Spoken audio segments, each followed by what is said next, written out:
What up, though? And welcome back to I'm growNman. It's your man, John D. in the building. I'm going to give a shout out to my man, Mal. My man, D to the A. He owns Mal, making it look easy. Hey, man, why don't you go check him out? Tell him your boy sent you. So I wanted to get on here and talk about love. What is it? Because in my opinion, at this point, it's subjective. And it can get us in a lot of trouble when you can't describe something and you assume somebody else knows what it means.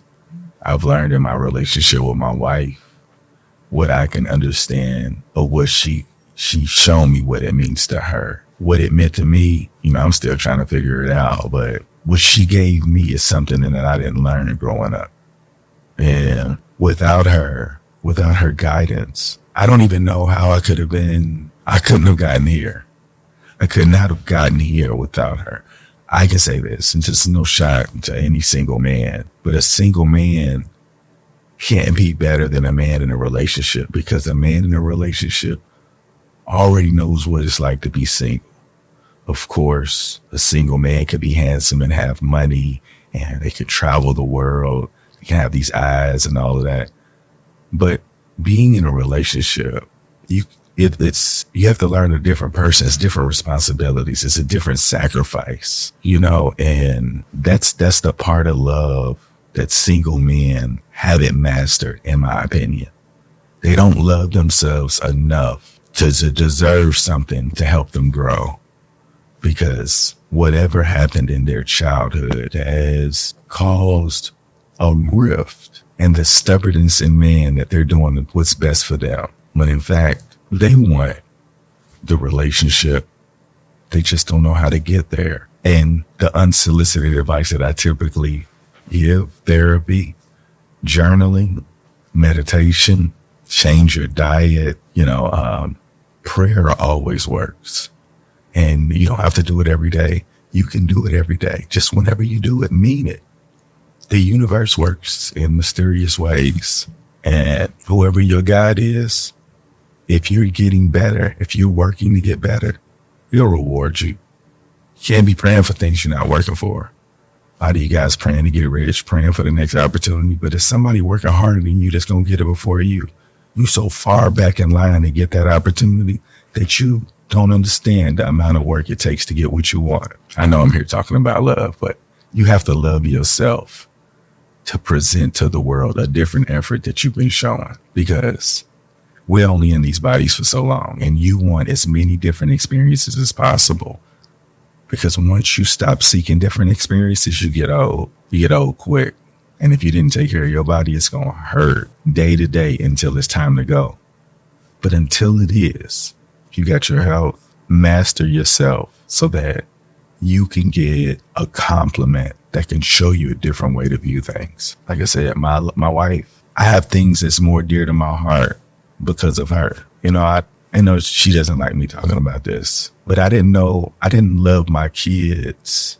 I wasn't in love with my kids until like they were toddlers, maybe a little older, because I didn't know how. I didn't know how to love them like the way people's like, did your daughter just melt you? I was like, no. People felt awkward because I was just like, I'm happy to be a father, but I didn't have that. I have this thing now that I didn't have then because I just didn't know what to do. I felt like I was just providing. I was in this mindset.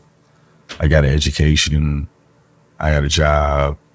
I'm going to provide. We're going to do this and that. But I didn't know how to operate as a man inside the house because I didn't understand love. But over these years, this woman, she just showed a different presentation of what love is. Like the things that I thought love was, I would have given it to everybody. And that is still a form of love. There's a different type of love you get when you love yourself enough to get better. But not only that, where you open yourself up to another person. That's a sacrifice in love that a lot of us don't even have. There are people that's married today that haven't sacrificed. If you believe in your relationship, if you're in a relationship, those of you in a relationship, if you believe in it, relationships, there's levels to relationships. There's a commitment within ourselves that we give somebody that they don't even know because you can't describe it. And I didn't have that commitment.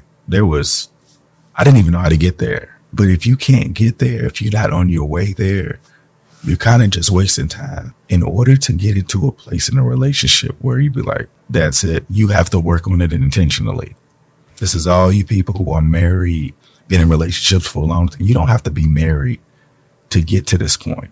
But both parties have to be willing to actually work on the relationship. It can't be one person because it's going to get tiring.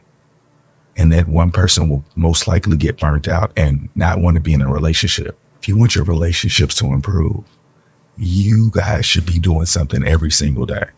I just say go out, spend money, but you guys should be having 2 or 3 conversations, not about what happened at work, unless you're talking about your emotions and things that you don't typically describe. But if you're not doing that, you're not going to appreciate the fruits of being in a relationship. I've been married for 16 years. You know, people say, how you keep the spark? I don't even know. The best information I can give now is that you just have to really work on it. Because if you don't work on it, how's it supposed to get better? That's it. You have to work on your relationship every single day. If you don't, it's not getting better. I know that. You ask anybody who's good in anything, they work on their craft every day. They're really good at their relationship. Some of you guys are not really good at your relationship. You just look like you have a good relationship.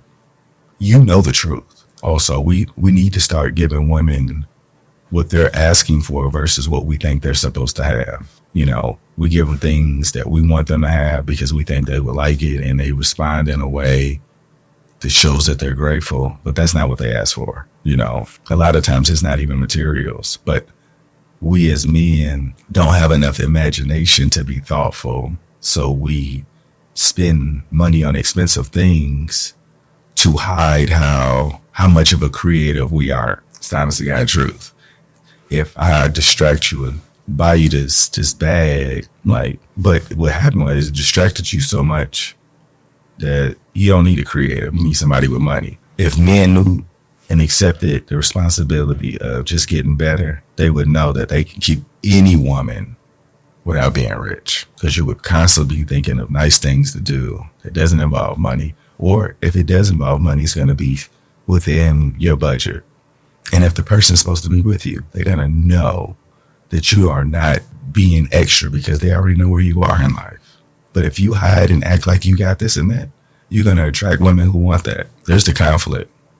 We be faking. All of us be faking. But I'm just trying to give some sound advice that would have helped me along my journey if I would have experienced it a little earlier, or somebody would have pulled me to the side and say, yo, you doing that? I'll give you an example. Kids in my class, boys and girls hitting each other. I'm telling them, hey, you only hitting her because you can't communicate effectively.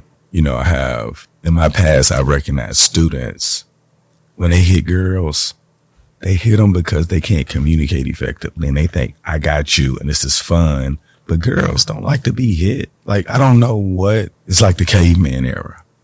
I'm going to hit you. And you know what's so crazy? The girl may like the person, but she still don't want to be hit. So I'm teaching these guys. I'm like, hey, would you want a guy hitting your sister like that? And I'm like, no, duh. You need to learn how to communicate. Say nice things. So we have to talk to our kids and help them communicate more effectively, because if you can't communicate, you use your hands just like a baby. You know, they move around until they can start putting words together. For some reason, our words just stop. And it's we don't have the words to articulate, to describe what we feel as young adolescents growing up into young adults, you know, and we just get some poor habits. But if we don't learn to communicate, how can we describe this thing called love? We can't assume that somebody looks at love the way that we do. That's the journey in the relationship. Finding the common ground of what's acceptable for both parties to be able to exist and enjoy each other without conflict. That's what it is. And I think that's where me and my wife are, or we're getting very close to it. We be together every day. She's tripping right now because I was under the weather and I can't really be around her. But I mean, that's where we are. I love her. And I feel like there's so much more I can learn about her. So I hope my lips ain't chapped. But I want you guys to talk to your spouses, people you're in relationships with. Oh, yeah. If this person's not who you're going to be with, why are you wasting your time? Marriage is different. If you guys got to this point, you're closer to getting over the hump than starting over. This is even bad relationships. I'm not talking about physical bad. I'm talking about ones that you guys are just not seeing eye to eye on whatever behaviors that came into the relationship that didn't change. Need counseling. People are going to have to be honest about what they're capable of doing. Tell them why they weren't capable of completing the task of whatever was requested. And I'll tell you this, on a man's behalf, men only know what we know. And if you look at their fathers, you will know that you'll see where the mistake came from. They never learned it. And if you want a relationship to grow, ladies, same thing for you. Apples don't fall too far from the tree. I'm not putting everything on men, but as a man, I'm accepting all 100% responsibility if our relationship don't make it. There's nothing she can do that would want to make me end something that we're creating. No outside elements. If something on the outside can infiltrate something that I've created, I didn't have all the right information to prevent that from happening. So at this point, I'm not worried about any of that outside noise because I know where we are. Hey, as crazy as it sounds, this is what people are looking for. It's a love that gives you enough anxiety to appreciate life and gives you a safety blanket that everything's all right. That's what it is, but for me at this point. And I can reciprocate that because I removed the distractions and started to reflect how I got here. And was I grateful for the opportunity to even be here? A lot of people don't make it this far. And I did. And I'm going to show others that it's way easier to work on yourself than to be somebody else. Y'all make today better than yesterday. Don't worry about anything you can't control. GATA. Get after that action or that action will get after you. Be great on purpose.